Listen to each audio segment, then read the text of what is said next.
Are you a lying sack of potatoes in disguise? What is this?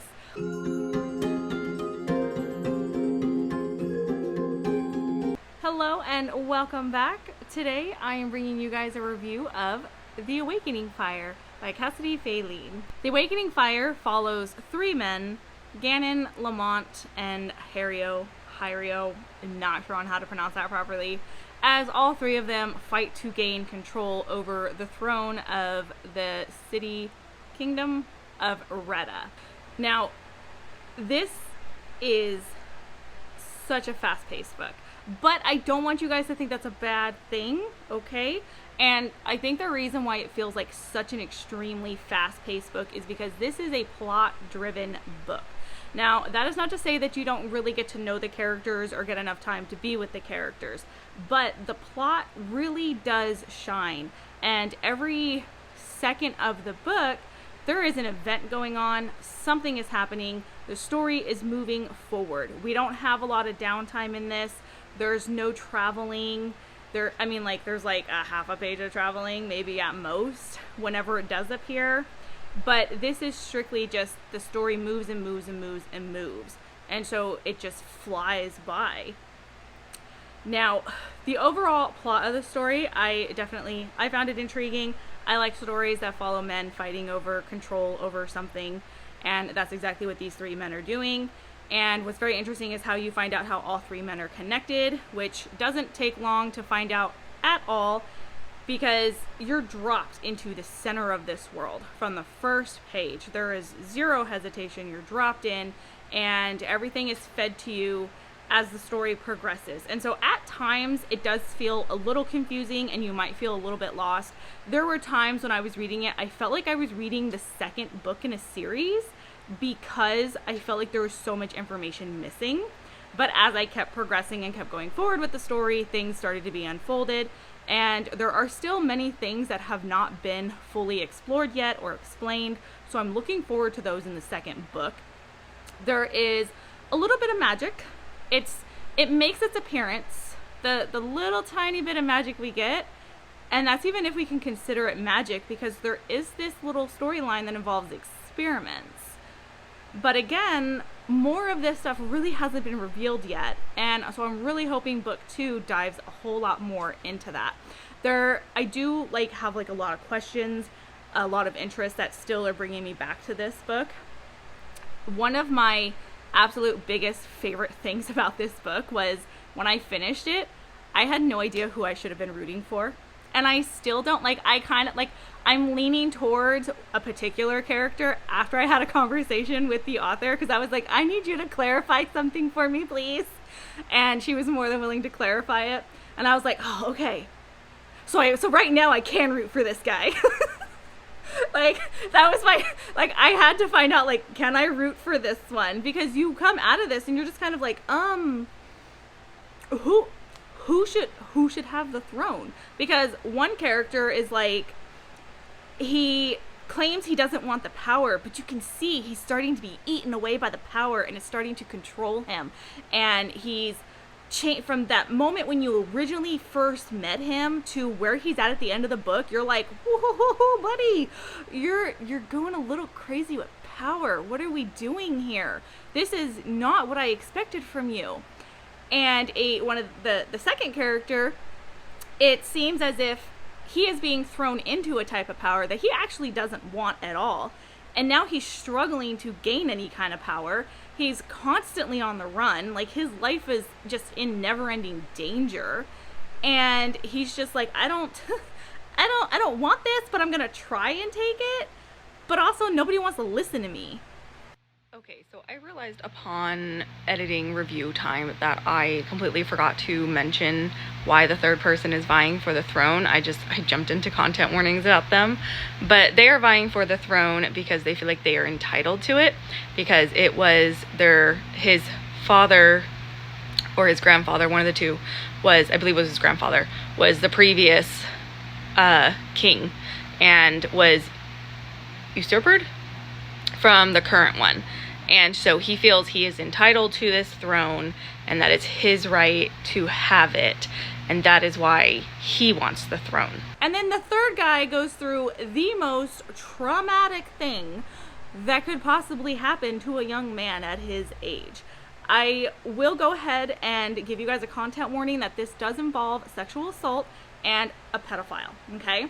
And if that is not your jam, if those are going to be triggering contents for you, I recommend you not picking this up, because it does play a heavy part into the second half of the book.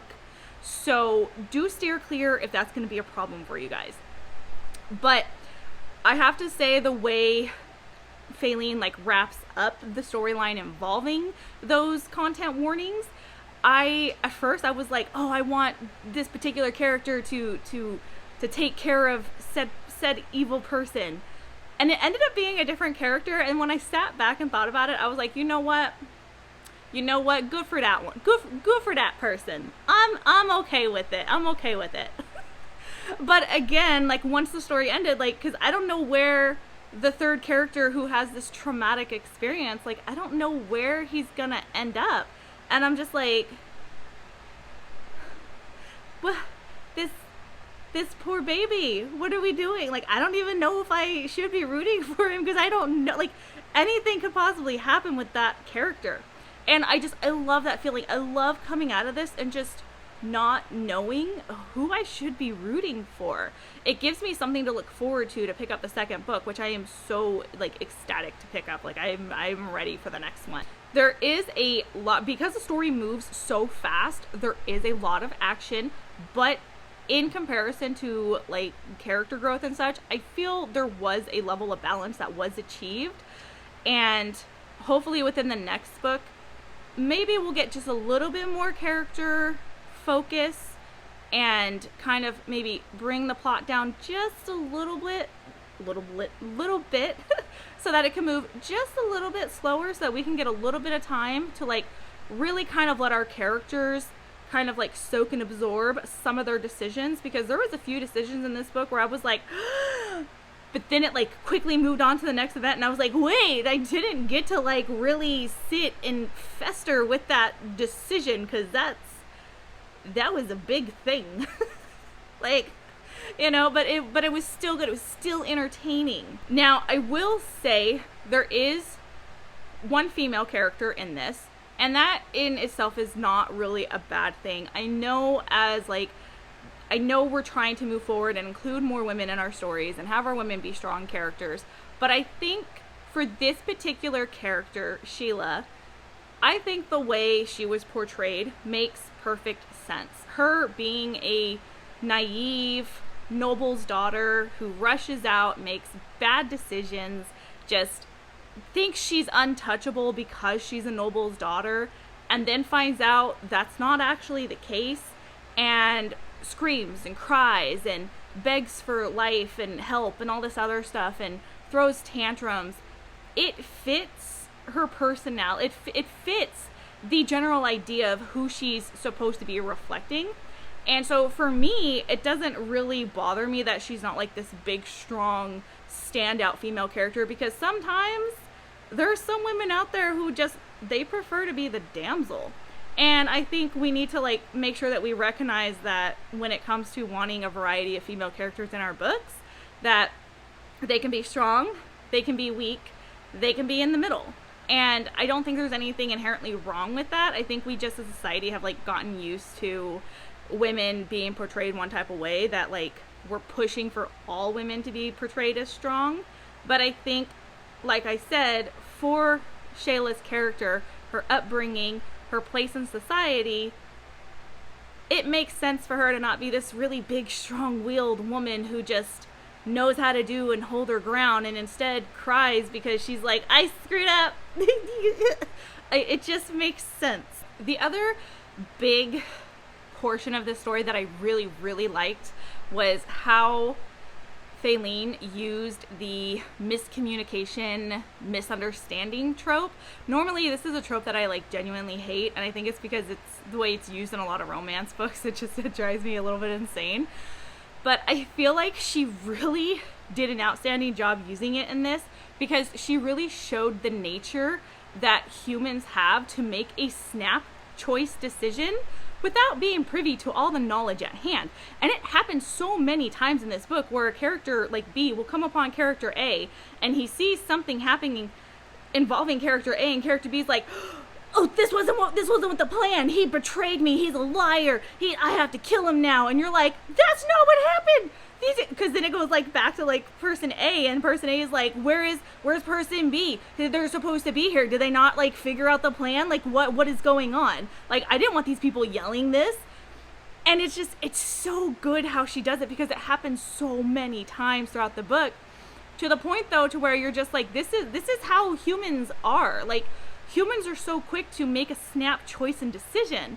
And I really love the way that she portrayed it in this book, because I was like, she is using this to her advantage, because it's really propelling the story forward more, because then you also have to deal with the fact that there are certain characters that are actively lying. And there's one character in particular where I'm like, I don't know if I can believe anything that comes out of your mouth. Like, I really don't. Like, one minute I'm like, oh yeah, I can believe him, and the next I'm like, no, I can't, because are you a lying sack of potatoes in disguise? What is this? Like, it's just, and I really like that so much. I love just not knowing who I'm supposed to be rooting for. If I'm supposed to be rooting for any of these guys, is like, do they each are gonna have a flaw of some sort, and I have to pick which one has the lesser flaw out of the three? Like, what is going on here? So it's fun. It's like, I don't want to say it's fun, but like, I enjoyed reading it. Like, I couldn't put it down. Like, every time I put it down to go to bed, I was like, what's happening next? What's gonna happen next? I need to know. Who am I supposed to root for? Like, which of these men am I supposed to be, like, which is the one who's supposed to be my favorite? Because like, I don't even like I said, I'm leaning towards someone, but I don't even know. Like, it could change in the second book, because that's how quick these like personalities were like flying around, and you're just like, guys, can I take a breather? So it's fast, it's action packed, it's got a great story. I'm definitely intrigued and looking forward to all the new things that we haven't learned anything about, and I want to know who's gonna win. Like, at this, I really want to know who's gonna win, if there's gonna be a winner. So definitely worth checking out. It is totally worth your time. You're gonna fly through it, and you're gonna enjoy it, especially if you're a plot-driven reader. But I also think that even if you are a character-based driven reader, I do think you will find an enjoyment in this. Not probably at the same level as you would like a story that really hones in on the character building, but I do think you will be surprised and like find yourself like, I like these elements that this author has used, because they did a really good job portraying them. So definitely worth checking out. Give it some time, and you will not be disappointed. That is my review for The Awakening Fire. If this sounded interesting to you, if you've read it yourself, drop a comment down below, like, subscribe, all of those great things, and I will see you next time. Bye!